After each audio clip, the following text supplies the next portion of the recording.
And then I think that is it. Oh, I need to grab my hearing protection. Now, why would I need hearing protection to go pick up a score? Well, let's find out.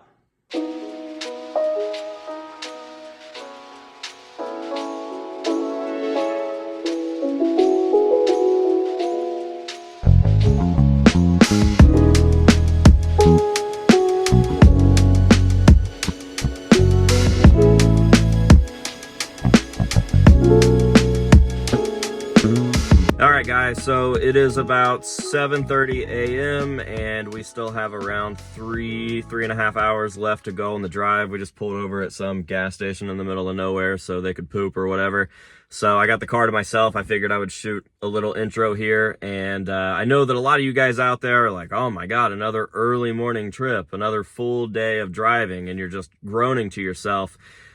But I'll tell you what, man, like these early morning trips, these really long drives are just a small price to pay for the cool stuff that I get to go do and the cool stuff that I get to obtain and keep in my collection. So if you take anything from my videos, I want you to take that you just have to go do the damn thing. Like no one else is gonna go do it for you. And I constantly get comments about like how it must be nice. Oh, it must be nice. You're going to Iowa to do this cool stuff. Must be nice. You're going to Texas to do this cool stuff. It must be nice. Like I'm not putting the work in. And I want to tell you guys, it is nice. It's super, super nice. And these early mornings, these long drives, small price to pay for the cool stuff that I get to do and the things that I get to experience. So, yeah, at the end of the day, it's still work and no one is going to make it happen except for you. So just wanted to drop that little fun fact out there. I think Doug is on his way back to the car now and we're going to crank out the rest of this drive. So I will see you when I see you. Hopefully we get there soon. Hopefully the next 3 hours is a quick and easy 3 hours. And then we have a very, very long drive back. I'll explain to you guys a little bit more once we get there. So bye.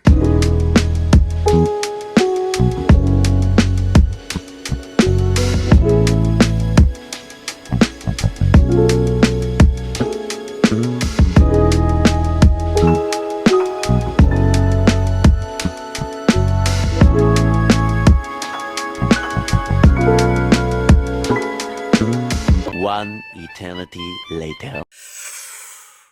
What an absolute disappointment, folks. So it's a few days later. We are obviously back here at the church, and long story short, I don't have the item. Now, to give you guys a little bit of some backstory here, because I didn't even really get to record anything while we were there, I will just tell you that we drove about 8 hours round trip for nothing but frustration and disappointment. And it's really, really irritating because I was working this deal for 2 weeks. So I was in constant contact with the seller for the last 2 weeks. And the reason that it took so long and we did this over the course of 2 weeks is because this guy was only available on Sundays. And last weekend, I was actually in Iowa for the Anders MFKR 30th anniversary show thing, so I wasn't able to go down last weekend. So I had even more time to kind of pick this guy's brain and be as anal as I possibly could with the questions that I was asking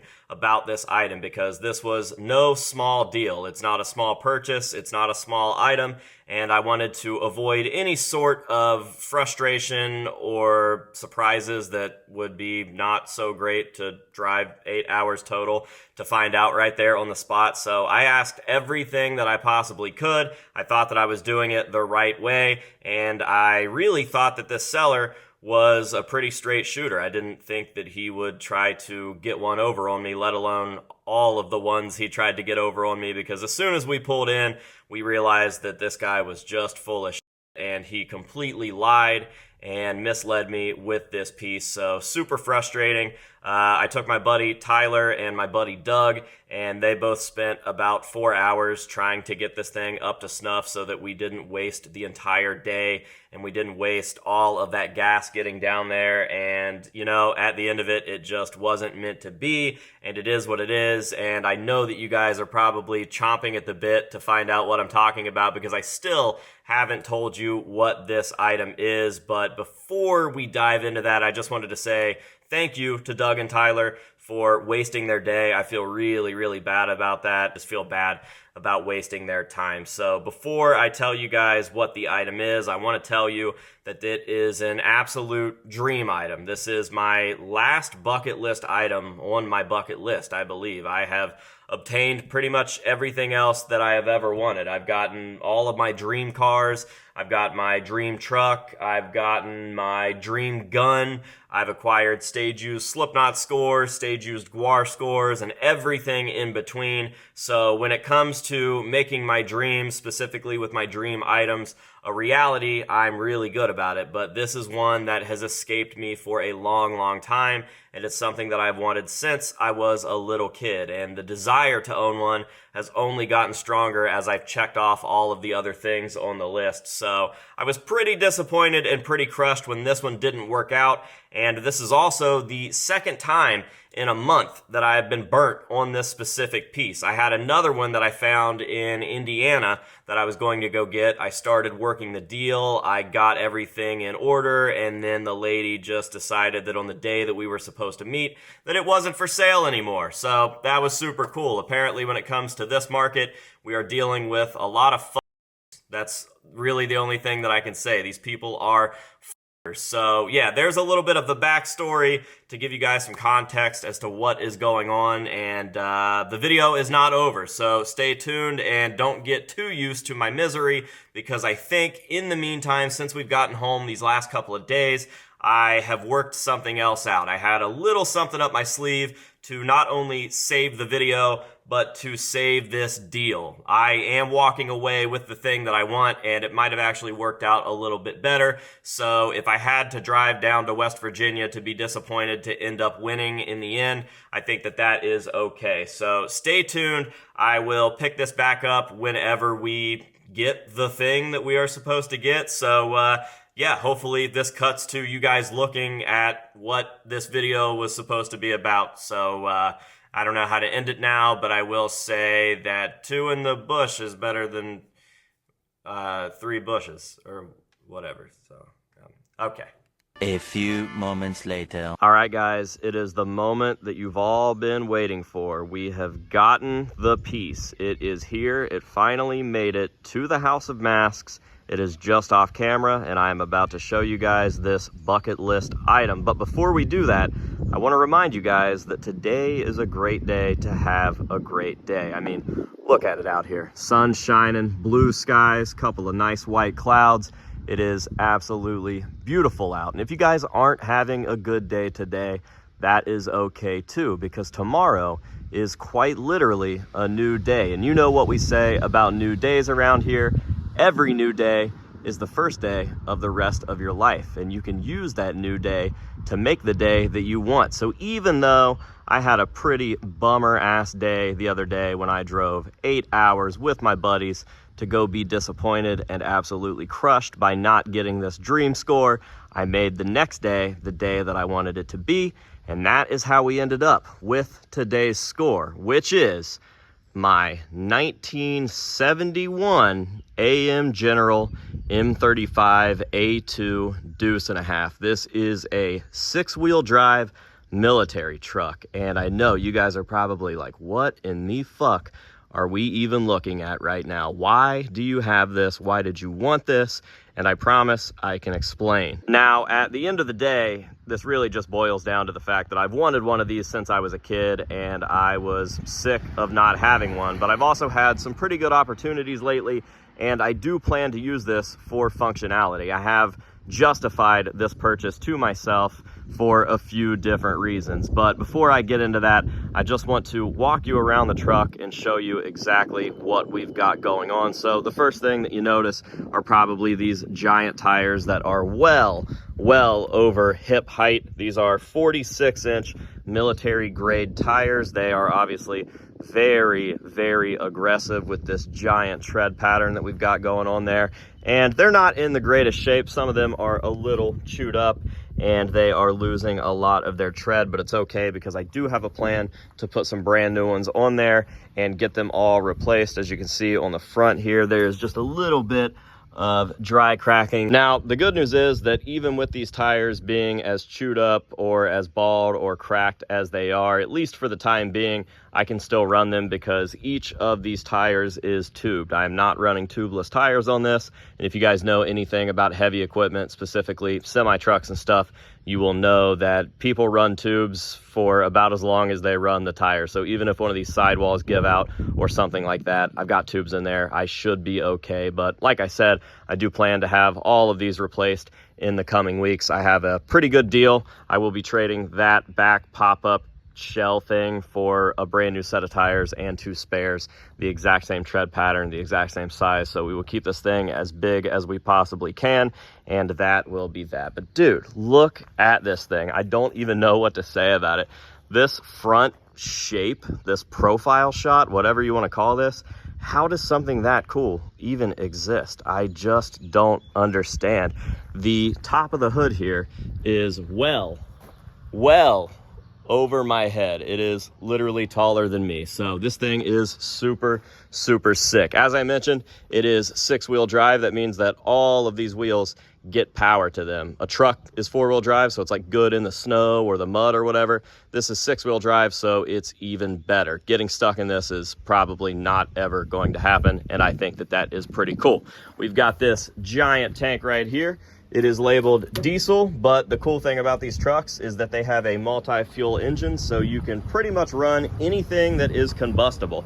I could run this thing on regular gasoline, I can run this thing on diesel, I can run this thing on kerosene. I've seen a lot of people run these things on fryer grease. I think that there is one type of jet fuel that you can't run in these to make them run, and that is it. Everything else is fair game. Now, I did mention earlier this pop-up top that is on the back of the truck right now. It's kind of sitting down in the bed.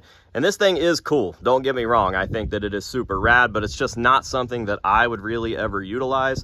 So basically, there's a back door on it. You can get in there and you can extend this up to 6 foot. So it is a full-blown room. It is huge. It is very nice in there. And honestly, it's something that I would utilize if, let's say, camping or overlanding was something that I was more interested in. I could deck that thing out and have a full-blown mobile campsite, but that's just not what I'm into. It's not why I like these trucks, and somebody else could definitely utilize that and enjoy it more than I could. Plus, if I'm able to trade this for a bunch of brand new tires, literally thousands and thousands of dollars in tires, I'm definitely going to make that trade. So the truck won't have this for much longer. I am working the deal right now, just trying to figure out how I am going to get this shell out to Iowa and then come back with these tires. What is up with me and Iowa? I don't know, but I'm not going to complain about it because everything happens for a reason, I guess, especially in my life because I'm making the things happen. So yeah, dude, I don't really know what else to say about it. Just wanted to show you guys and let you know that this is the score. Easily the biggest truck I've ever had in my life. I think I would be hard pressed to kind of get something bigger than this. This is literally a monster semi truck, 46-inch tires. And this truck will make you a man. It is not easy to drive. There is no power steering. There is no AC. It's got a very strange shift pattern, but it's fun, man. I have had a blast toting this thing around. It's going to be sitting for a second until I get some brake work done on it, but as you can see, very, very bare bones. It is about as stock and just what it's supposed to be, man. This is a truck meant for working, meant for getting stuff done, and that is it. Like I said, no AC. You can pop these windows open, they extend out. That is your AC. There's a vent down here that catches air that will blow it towards your feet. That is your AC. So yeah, man. So the $1 million question that I know has to be burning in a lot of your guys' brains out there is why? Why do I have this truck? And aside from the fact that I told you earlier that this is literally a lifelong dream of mine, something that I have wanted since I was a kid, And it truly is the bucket list item to end my bucket list for sure, which I think is a pretty justifiable reason to own this thing right now anyways. I also do have a couple of pretty adult, pretty smart reasons that I have used to justify to myself having this thing. One of them is that I see this thing as an investment. If I were to ever want to sell this, there is absolutely no doubt that I would be able to get more out of it than what I paid. These things are just an investment. They are worth their weight in gold and they retain their value. There is a big market for these things. Everybody wants one, and by everybody I mean it is a selective market, but it's a pretty big market. You'd be surprised. People really want this, and the fact that I plan to use it and take care of it and upgrade it, I think that that's obviously only going to increase the value. So if I did ever want to toss it up for sale, I would have it gone pretty quick and for a pretty good price. Now, the next reason that I've justified myself owning this is because, as a lot of you guys know, I love off-roading. I just love off-roading. I love being out on the trails. I love being in the mud. I love playing in the snow. And I've been doing a lot of that in my daily driver. That is my first gen Toyota Tacoma right there.